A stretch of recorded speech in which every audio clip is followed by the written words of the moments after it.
Welcome back to the Metal Exchange. Justin and Chris with you for another week. This week we do something a little bit different. We do an album that isn't really in the archives because it only came out a couple of months ago. We do Amaranth's Manifest. But before we go to that, how are you, bud? Very good, sir. How about you? I cannot complain. I have to say it was a little bit of an interesting week for me because I found myself listening to a lot of Christmas music. 'Tis the season, I guess. I don't usually listen to a ton of Christmas music, but I was just like, I kind of went down a rabbit hole where I started listening to TSO for obvious reasons, and then I just started listening to the entire Sabotage back catalog because that's typically what happens around this time of year. But there are a couple of other things I just want to mention that I heard this week, which really good stuff. Soen released their new single or their second single from their forthcoming album, which is due out early next year. These guys are quickly becoming one of my favorite bands. We had the pleasure of seeing them in Atlanta a couple of years ago, and I saw them on 70,000 Tons of Metal twice this past January. And not only are they flawless live, but their music is just getting better and better and better. I think with them, they kind of mixed that old Tool sound, which I really grew up loving back when I was a kid, with that more of a modern Opeth vibe, which I also enjoy. And I just think they do a really good job. If you haven't checked that out, highly recommended. I would also like to say that Poets of the Fall just released their 12th and final track from their Alexander Theater sessions. I know that you've really enjoyed that as well. Definitely not a metal band, but my God, Poets of the Fall. What can you say about them?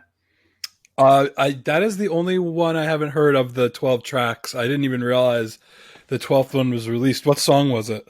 I believe it was Carnival of Rust, if I'm not mistaken. Oh, very nice. Yeah, I'll have to check that out. All of the releases, I guess that where they've been releasing one every month or so. Just this like flawless acoustic versions of some of their best songs. It's really been enjoyable. I don't know if they're planning on releasing it as a full album now that all 12 tracks are out, but I've been downloading them one at a time and they're all really good. Yeah, I'm not sure what the ultimate plan is. Quite frankly, the videos are just so good, or they do such a good job with their posts on YouTube. I hope they put it all together and kind of release it as like a package deal. Every single track is awesome, and certainly not a metal band. More of a almost like an alternative rock band, or I don't know what you'd classify it as, but they are just so good, and something that I think anyone can get into because it's. I don't know. I guess they just have a very a sound that appeals, I think, to the masses more so than just like the strict metalheads that are out there. Would you agree? Yeah, I think the word you were looking for is accessible. Yeah, I would agree. It's something that everyone would like. They are definitely accessible, but they do such a good job on these acoustic tracks. Some of which have a backing orchestra and whatnot. It's just really well done. We'll post one or two of our favorites this week, I think, for everybody, just because of such a good job that they did on that. And just one other band that I think is worth mentioning. There was a band out of Spain that a buddy of mine had recommended. The name of the band was called Velcanos, Velkhanos, and I didn't know what they sounded like. I had never heard of them. They're a Spanish band, and it's kind of like a melodic symphonic death metal band. They had released an album back in June called The Wrath. But what was really surprising is that the clean vocals and the growls come from a singer by the name of Miriam Ortiz. Really interesting stuff. Definitely worth checking out. Definitely not my album of the year, but something that I just thought was really well done, and I kind of look forward to hearing more stuff from them. In the future, I suspect that the best is yet to come for these guys. They had released an EP back in 2018, but this was their first full-length release. Again, it's called The Wrath. The band is Velcanos, and they're a Spanish band. Really good melodic death metal. But with that, let's turn our attention to. Before you go there, I just hopped onto iTunes and they are now selling the Alexander Theater sessions as a full album. So Awesome. You can get all 12 tracks on iTunes, and I presume it would be on Spotify as well. And also you mentioned Christmas music. I put together a like a heavy metal hard rock Christmas playlist on Spotify, and we'll share that this week as well. Nice, definitely worth checking out. There's you kind of you don't even realize how much stuff is out there in terms of just like obviously your traditional Christmas standards, but just cover versions, and then obviously we had talked about the Majestica album last week, which was kind of like a play on A Christmas Carol. It's just the volume of holiday music is quite overwhelming, believe it or not. So definitely look forward to hearing your playlist and sharing it with everyone. Right, and I think that the fact that a lot of these bands haven't had touring going on in the wintertime, which would be pretty typical. They've had more time to kind of put together some cool Christmas themed songs. So yeah, I will definitely post that. Some good stuff in there. Nice. Look, I speak for everyone when I say we definitely look forward to it. I want to change our attention to the reason why we're here. I had mentioned this kind of as an intro or a primer last week when we talked about this album and why I selected it. Amaranth is a band that it's they're still in their infancy in the sense that they have a bunch of albums now, and we'll get into those, but they've only been around for under 10 years now, or at least their first full length release came out in 2011.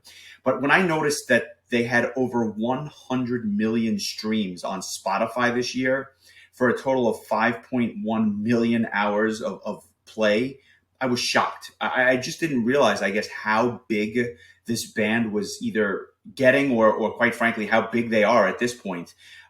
It really was, I thought was worth mentioning those stats again, just because of how massive that is in comparison to some other bands that, everyone that listens to this probably likes. And it surprised me, to say the least. And I thought, let's talk about their new album, because I think it really is, it's interesting on a number of levels. Before we get there, when did you first hear this band? It's funny. I was just thinking about that. I heard of this band before they released anything, and it would have been when we were at Prague Power USA 11, which would have been in 2010, and Camelot was the headlining band on Friday night, and there was all this drama with Roy Khan had just left the band, and they had a whole U.S. tour planned, following Prague Power. And there was, they canceled the tour, and there was talk of them potentially canceling the Prague Power appearance. And Michael Erickson, the lead singer of Circus Maximus, decided to fill in. I think he learned like all of the lyrics in just a couple of weeks and came in and did a really fantastic job filling in at the last minute. But there was two vocalists that were doing guest vocals with Camelot, and one was Elise and the other was Jake, who is no longer with Amaranth, but they were two of the founding members. And I recall people saying like, oh, they started this band called Amaranth. They have an album coming out. And I remember thinking to myself like, well, they're here at Prague Power, so I wouldn't be shocked if the band gets booked at Prague Power. So when the album came out, I was aware of the band, so I was eager to check it out, and I really enjoyed how different their sound was compared to anything else I had heard up until that point. Yeah, that's what really did it for me as well. When I first heard them and I heard the debut album, I can't say that I had heard anything quite like it. Obviously we had been listening to a bunch of symphonic metal bands. This is not that. This is more of a modern pop metal, I guess you would say, with a unique three-pronged vocal attack. You have obviously Elise singing the clean, operatic, or some, we'll call it like, the soprano vocals. But then you also have both clean male vocals and growls, which I just thought was a unique, like, three-headed monster combination, combined with music that I would either call like dance music or pop music. I'm not really sure what you call it, but it's definitely different. And we'll get to just how different it is, and I guess the impact that they've had in such a short time. But I remember hearing the debut album, and I couldn't get enough of it. I think I played that album on repeat for months, just because of how unique the sound was, I guess. And it was just something that was, we talked about accessible earlier with poets. Very, very accessible stuff. You'd agree? Yes, and I think just the catchiness of the songwriting mixed with kind of like the synth sound and the three vocalists. I mean, it it kind of combined the what's great about melodic death metal with what's great about power metal and a little bit of metal core as well. Like all of those genres kind of rolled into one. Like it just honestly just the just hearing something like that I'd never really heard before. It was really kind of a new sound, and you've probably like heard since then like other bands that have kind of tried that to try to like follow that lead. But I mean, they were definitely the forefathers and mother, if you will, of Yeah. that kind of style. Yeah, I plan on discussing some of those other bands, or at least mentioning other bands that have adopted this style. But I think it's safe to say that Amaranth was definitely the first. They were the trendsetter in that regard. And I would also say that when I heard the debut, I noticed that all the songs were relatively short. Not that they were necessarily going for a radio signal. It's not that, but it's just really in, out, and then on to the next one. And there was something about that which appealed to me. I found it to be a nice contrast to a lot of the prog stuff, which kind of goes on, and in certain cases they meander and go all over the place. This was really in, out, and then onto the next riff and melody, which I really enjoyed. And to this day, when I go back and I listen to their self-titled debut, I absolutely love it. Since then, the band has come out with a number of other albums. They came out with the Nexus 2 years later with the same lineup. For all intents and purposes, I think that they had switched one of the vocalists, or at least the growls on that was performed by Henrik Williamson. They also came out with Massive Addictive in 2014, and then a pair of albums in 2016 and 2018. The band kind of lost me a little bit with the last couple of albums, but and when I say lost, I'll just say that I just thought that some of the earlier stuff was a little bit better. The melodies and the stuff just kind of stuck with me and resonated a little bit more. But then they came out with this album, and it's the second album, which not only features Elise doing the female clean vocals, but also features Nils Malin from Dynasty doing the male clean vocals. And I note that Dynasty, I'm a little bit of a Dynasty fanboy. I love that band. So when I heard that he had joined the band for the last album, I was really, really excited. And Helix is a good album, but I'll say this: I think Manifest blew it out of the water, and I think it's probably, if not their best album, it's certainly their second best album to date. Let's do a dive into the album. What were your initial impressions when you first heard it a couple of months ago, and then when you went back and revisited it now? I don't know that I thought much of it the first time I listened to it. I don't know if I was just like busy with work or wasn't paying close attention, but I went back to it a few times since it came out, and I just liked it more and more each time that I listened to it. I don't really think there's a bad song on the album. I think it's really strong start to finish. No pun intended. I think that it's probably my favorite Amaranth album since probably their third album. Massive Addictive. Yeah, or I felt like the previous two albums were a little bit lacking for me. The first album with Nils and the last album with Jake, I don't know if there was just some sort of like, internal, creative differences. And then with Nils coming on, maybe like they were just kind of finding their way again. But there was definitely some like classic Amaranth songs that are really good. But then like there was just some stuff that just didn't really do a lot for me. And I feel like this is the first full like start to finish Amaranth album that I think has been really strong all the way through. They released a ton of singles from it. All the songs are really, really good. So yeah, I enjoyed this quite a bit. Yeah, it's interesting. When they released Maximalism in 2016, that was the last album with Jake. And from what I understand, there was a little bit of internal strife at that point, and I think the band was kind of going in two different directions. Jake would soon leave thereafter and form his band Sierra, which features guys from In Flames and some other bands. That is a really, really good band as well, and it kind of takes this same melodic, almost poppy style, but again with his clean vocals. Really good stuff and worth checking out. It just doesn't have that female vocal attack on top. But good stuff in its own right. And you can see how he certainly influenced some of those earlier Amaranth albums with his songwriting. But aside from that, the bulk of this album is written by both Olaf, the guitar player, and Elise, the other vocalist. And Olaf obviously is well known for his time in Dragonland and other work that he's done. And Elise at this point seems to be doing a lot of guest spots on other albums just because of the fame and notoriety that I think she's achieved from her time in Amaranth. So kudos to them for that.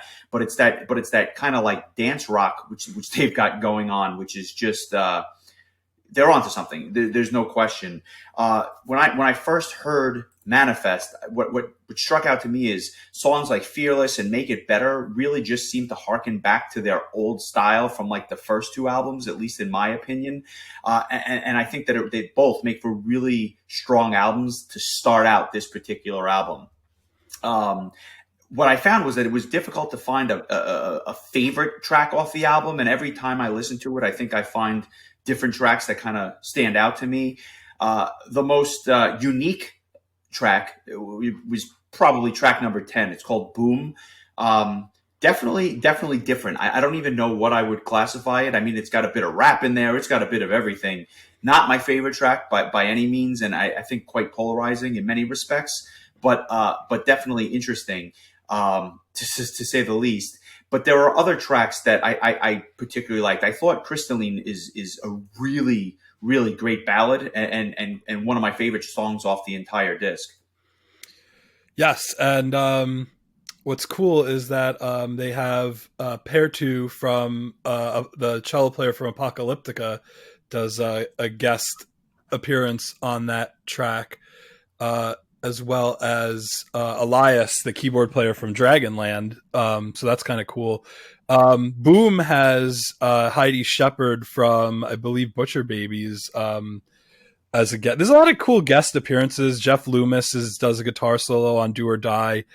Nora from Battle Beast does like a duet with Elise on the song Strong, which is kind of like a ballady type song. Really good stuff.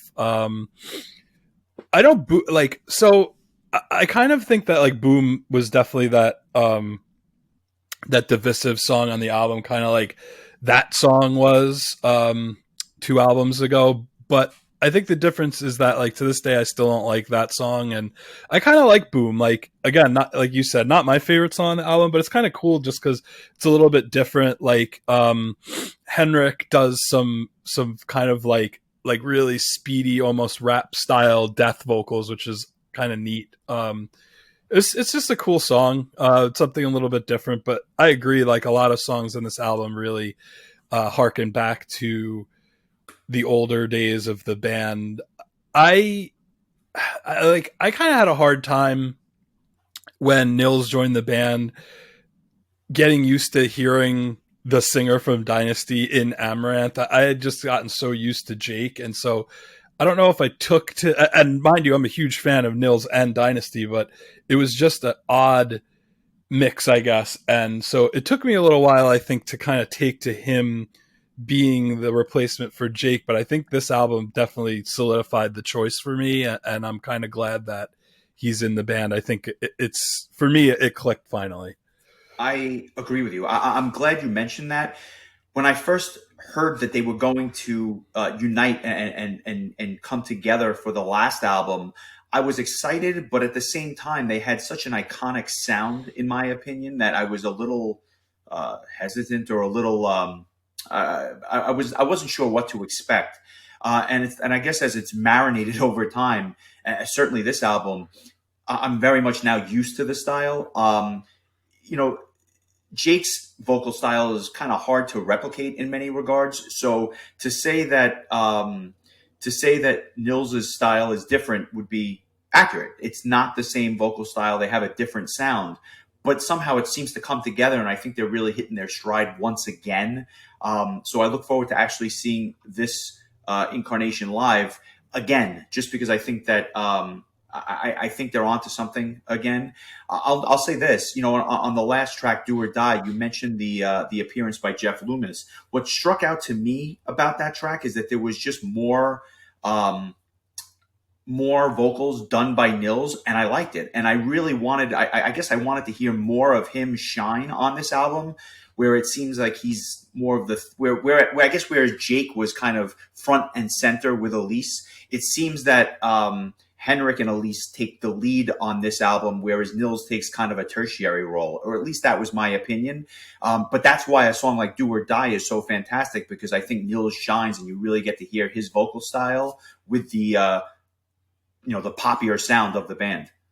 Right. And I think that's because Elise doesn't sing on that song. I think it's just it's just him. It's just him and Henrik. Right. So, which is interesting because the single that was released before the album came out didn't have either of them on it. It was actually just Elise and Angela Gasso, who's the former lead singer of Arch Enemy.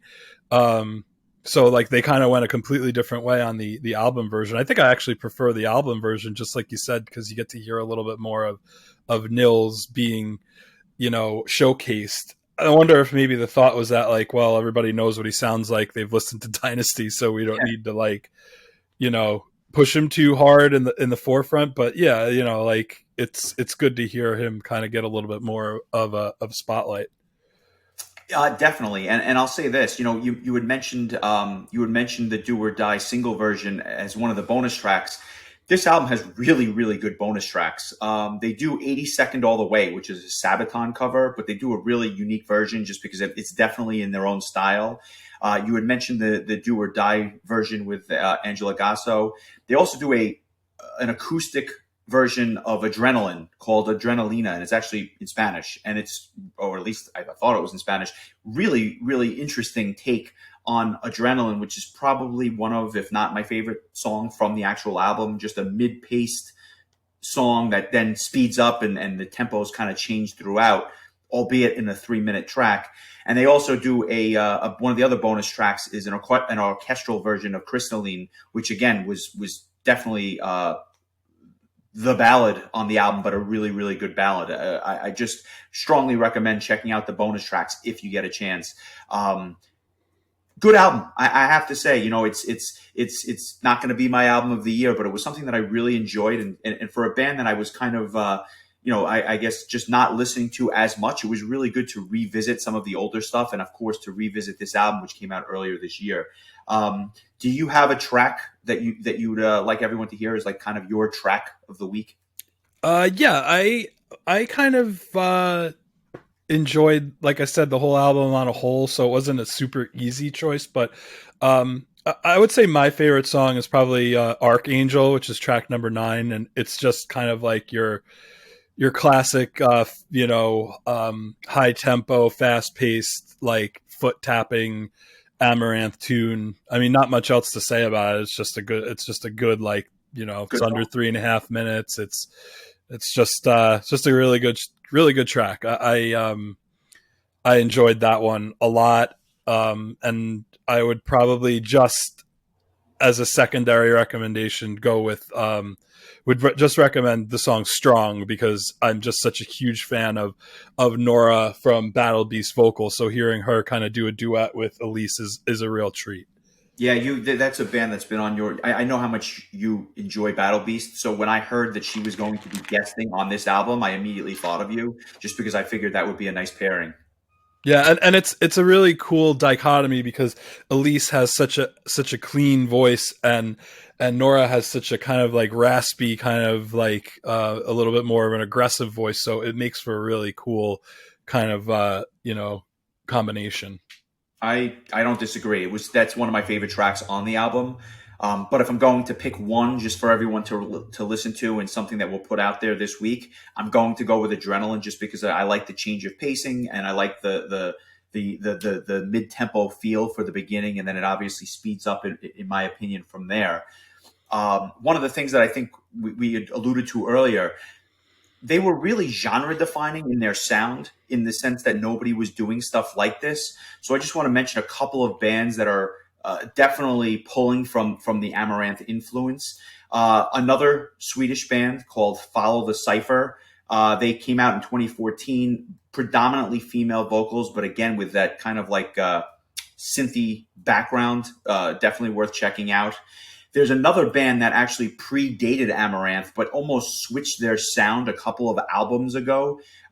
So much so that when they released their full length album Bizarro World in 2011, and I'm talking about the band Deadlock. That band actually really kind of changed their sound, I think, after they must have heard Amaranth, because they kind of adopted that style. A really, really cool band that they came out with Bizarro World in 2011, The Arsonist in 2013, and an album a couple of years ago. But those two albums from 2011 and 2013 definitely adopted the Amaranth style. And perhaps most strikingly, another band from Stockholm, Sweden, Metalite, which I know you're a big fan of. They are definitely cut from the Amaranth cloth. You want to tell us a little bit about them?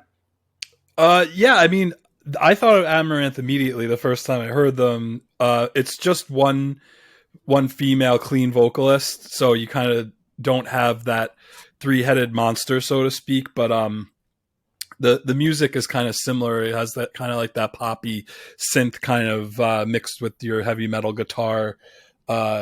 So in that respect, yeah, I definitely agree. Like musically, they're similar. Just vocally, it's a little bit different. But I'm a big fan. They have two albums, and I definitely recommend both. I enjoy that band quite a bit.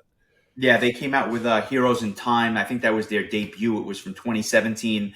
And then last year they came out with an album called Biomechanicals, which was also quite good. I think they're due with a new album next year. I believe it's entitled The Virtual World. That'll be their third release. Again, different vocal styles, but musically very, very similar to Amaranth, and clearly a big influence. If you had to rank this album, I know you were saying it was one of your favorites in a while. What do you give it on a scale of 1 to 10? I would probably give it like an 8.0 out of 10. It's a very good album. It's not like a classic by any means, but just a very like, start to finish, just enjoyable, very good album. Like I give it a very like a high recommendation. Definitely Nice. An 8. I'm going to give it a 7.5, but that's not to take away from the album. It's very good, and it was the kind of album where, as I sat there and I was listening to it as I was doing work or doing other things, it's kind of like a perfect accompaniment to doing other things. And obviously, I enjoyed listening to it, with my headphones on and really taking a deep dive into it. But I just found that it was like just the perfect background music while I was doing work. I'm not sure why. Maybe it's just the short tracks, or maybe it's just the fact that it's so catchy. But I enjoyed it, and it's a solid 7.5, and it'll if it's not in my top 50, it'll definitely be on just outside looking in, because it was really enjoyable. And now that they've kind of started hitting their stride with Nils, I look forward to seeing where they go in the future, because I have to suspect that they have a new album, in the works, just because they haven't been able to tour, unfortunately. But when things do open up, I do think that they will be hitting the road very, very soon, just because they kind of made their bread and butter touring, and they had a bunch of tours set up before obviously the virus struck and kind of put all touring on hold. No pun intended, I assume. Yeah, exactly. Well, it should be mentioned that Amaranth is a really good live band. Like I've seen them a number of times, and they tour the US quite a bit, and they're always they just put on a really solid show. Like you would think that it might sound crowded having three vocalists at the same time, but I mean, they do it like very seamlessly. It's a very impressive and enjoyable live show. Yeah, I would agree, and it's interesting because I'm not usually a fan of like of either a ton of orchestration or piped in keyboards. But with a band like this, and with like just this massive sound that they kind of hit you with, it's a must. But somehow they're able to pull it off live, and kudos to them, because it can't be the easiest sound to replicate, for sure. Oh, no doubt. I look forward to hearing some of these songs live. Yeah, I would imagine that you're going to get quite a bit of it when they tour again. So it's something to look forward to in 2021 and beyond for sure. I think that I think, like I said, the Spotify numbers speak for themselves. This album was clearly well received, and I suspect that you'll be hearing a bunch of these tracks as part of their set list. And quite frankly, many of them may become staples for years to come, just because of the success of this particular release. I have to think it's their most successful album to date. I know that it charted extremely well all over Europe, Austria, Belgium, Czech Republic, and so on. It really it did very, very well in Europe, and understandably so. It's a really, really nice disc, and I think the best is yet to come for these guys. Absolutely. I believe that they were supposed to tour with Beyond the Black in Europe, and I would love to see that tour make its way to the States, as I don't believe Beyond the Black has ever played a show in the US. So that would be a heck of a show to see, and maybe it'd be like a good way for Beyond the Black to kind of inch their way into touring the US. Yeah, that's another band I love. I unfortunately they've not made it over yet. I'm hoping that they play either a festival or something just to kind of get a foothold here in the U.S. But certainly, if they were to come over with Amaranth, that would be a show I would travel to see, just because it's two really good bands, and I can only suspect that Beyond the Black is great live too. Based on any sort of videos I've seen online, they definitely sound very good. Yeah, it's a tour that we cross our fingers and hope they come over for. And with that, I guess that'll bring Manifest to a close. And I believe you're picking the track or the album for next week. So I'm curious to hear what you have in store, because I have no idea what you're about to say. Well, I mean, it kind of is going to come full circle from the beginning of the episode when you were discussing Christmas music and going down the Sabotage rabbit hole. And to be honest with you, I was planning on choosing this even before you said anything, so it just kind of works out kind of in a funny way. But I thought it would be a really good time to talk about Savage's Dead Winter Dead album from 1995, being that it was the first album to have Christmas Eve Sarajevo, which is like one of the most well-known Christmas songs, but not, well known as a Sabotage song, well known as a Trans-Siberian Orchestra song. So, I mean, that album, for whatever reason, it's not a Christmas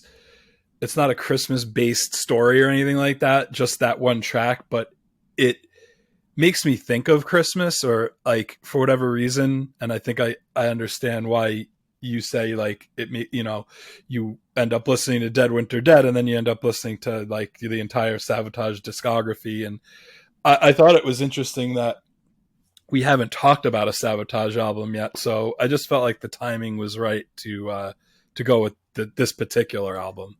This is the time. No pun intended. I look forward to discussing that. I'm a Sabotage freak. I love that band, and I think that is one of their most interesting albums for a number of reasons, which I will get to next week. But in the meantime, we hope everyone enjoys the rest of their week. Happy listening. As we said, we have a bonus episode that is in the works, so we look forward to releasing that very, very soon. And also give us a follow or a like. We appreciate the support, and we look forward to bringing you Sabotage's Dead Winter Dead next week. Hope everyone has a great week. Take care, everybody.